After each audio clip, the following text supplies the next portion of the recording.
Everybody else got the interesting mutation. The bears got enormous and terrifying. The crabs became mirelurks and learned to stand upright and kill people with their claws. The wasps became cazadores and developed venom that could end a trained soldier in minutes. The salamanders became gulpers that grow forever and have finger things inside their mouths. And you got bigger. You are a radroach. You are, in essence, a cockroach. The cockroach was already famous for surviving nuclear war because popular culture said it would. And popular culture was right. And you are the result. You survived. You have been surviving continuously since before the bombs fell, and you will be surviving long after the vaults run out of food and the settlements turn to dust. You have been doing this one thing, surviving, longer and more consistently than any other creature in the Fallout universe. The Deathclaw is terrifying. You are eternal. You are born in a cluster of eggs deposited in a dark space behind something heavy that smells like old concrete and pre-war insulation. The egg case is tough, resistant to radiation and mild mechanical damage, the product of 200 years of continued selection pressure in an environment that filters hard. Your mother, if you can call her that, deposited the case and then went back to doing the thing all radroaches do, which is existing in the walls and under the floors and behind the panels of whatever structure this happens to be. She is there. She has always been there. The structure belongs to whoever has weapons. The walls belong to you. You emerge small. Smaller than the adults you will eventually become. Small enough to fit through the gaps in baseboards and the cracks in concrete that no larger creature could navigate. This is your primary advantage in a world full of things that would eat you. You are small enough to be everywhere and large enough to matter to the ecosystem. You eat organic material. All of it. Really. The pre-war food stores that have been sitting in sealed cabinets for over 2 centuries. The fungus growing on the walls in vaults that gave up on their ventilation systems. The bodies. You are not sentimental about the bodies. Someone has to process the organic material back into something usable, and in the Fallout universe, you are a significant part of that system. Vaults are your primary habitat, or they were, before the vaults opened. The sealed environments provided consistent temperature, predictable resource availability, and most importantly, an absence of the larger predators that would have reduced your population significantly in the open wasteland. You have been in Vault 101 since before Amada's father was born.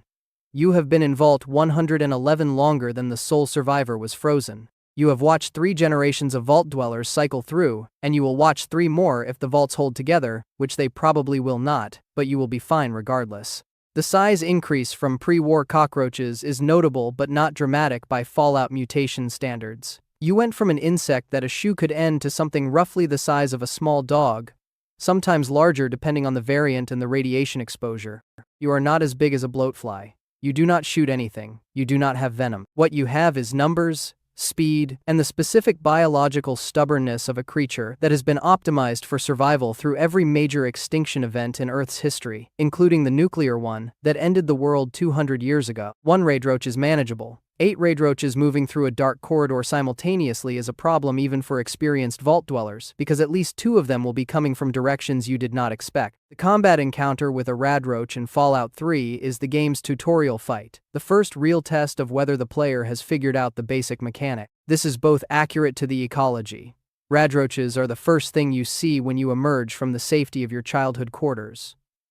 And a statement about the radroach's place in the Fallout bestiary. You are the baseline. You are the floor. Everything else is built upward from your existence.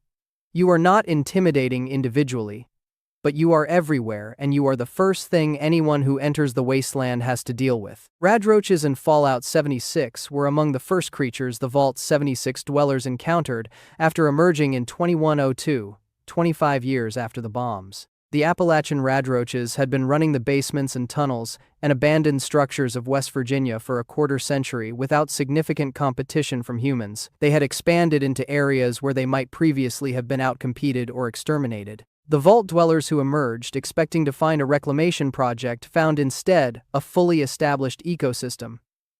And the radroach was woven through every part of it.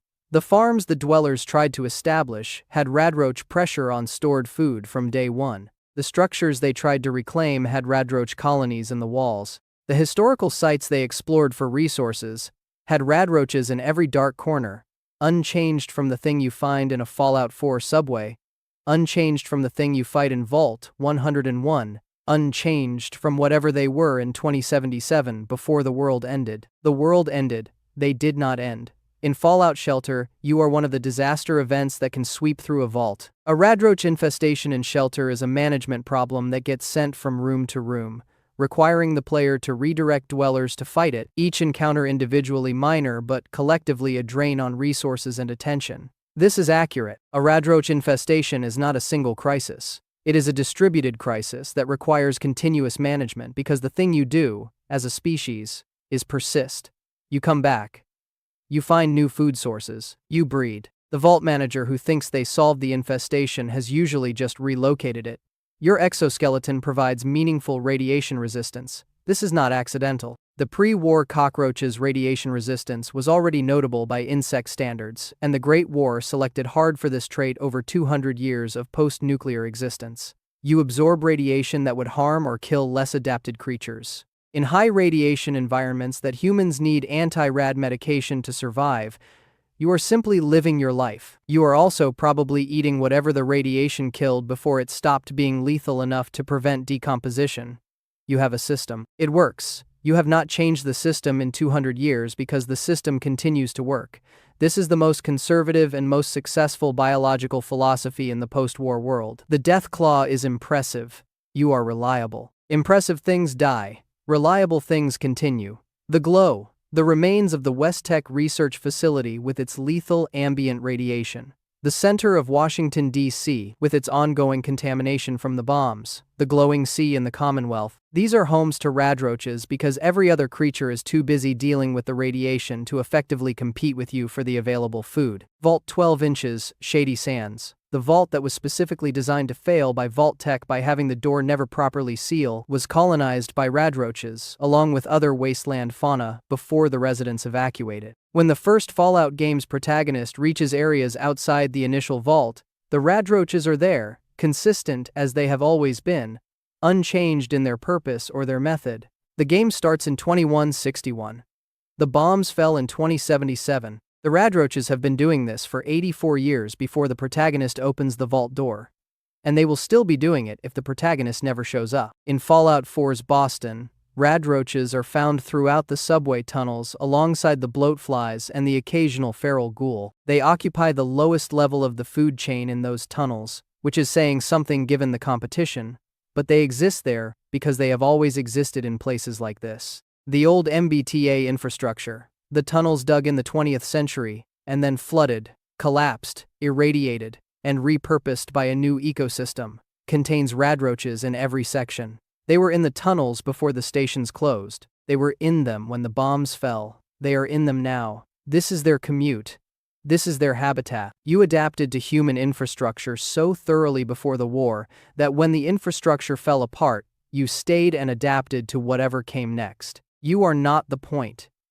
You are rarely the story. You are the thing that is always in the background of the story, the proof that life continues below the level of the dramatic events, the baseline of an ecosystem that is rearranging itself but has not stopped running. Every time a player character sweeps through a vault and clears the radroaches as a preliminary task before dealing with the actual threat, they are participating in a relationship that has been going on since before civilization collapsed. Humans and cockroaches, existing in proximity, each one slightly hostile to the other, neither one able to eliminate the other completely.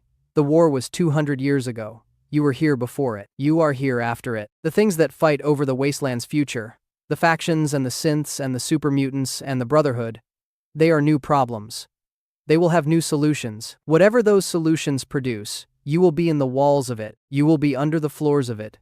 You will outlast all of it in the same way you outlasted the thing before it. You are disgusting. You are eternal. You are, in the most fundamental sense, the Fallout universe's honest answer to the question of what actually survives the apocalypse. Not the heroes, not the vaults, not the pre-war institutions, or their post-war inheritors. You. Every time. The vault dwellers built their monuments and their Pip-Boys and their water chips and their factions. You built nothing. You needed nothing built. You just kept being a cockroach in a world that ran out of everything except radiation and you. And it turned out that was enough. It has always been enough. It will always be enough. Somewhere right now, in the basement of whatever settlement someone is trying to call civilization, Something is eating the food stores and leaving behind the specific evidence of your presence. The settlers will patch the hole. You will find another one. This is the agreement. This has always been the agreement. Welcome to the Fallout universe. The cockroach was here first, and it will be here last, and everything in between is just someone else's story happening in your house.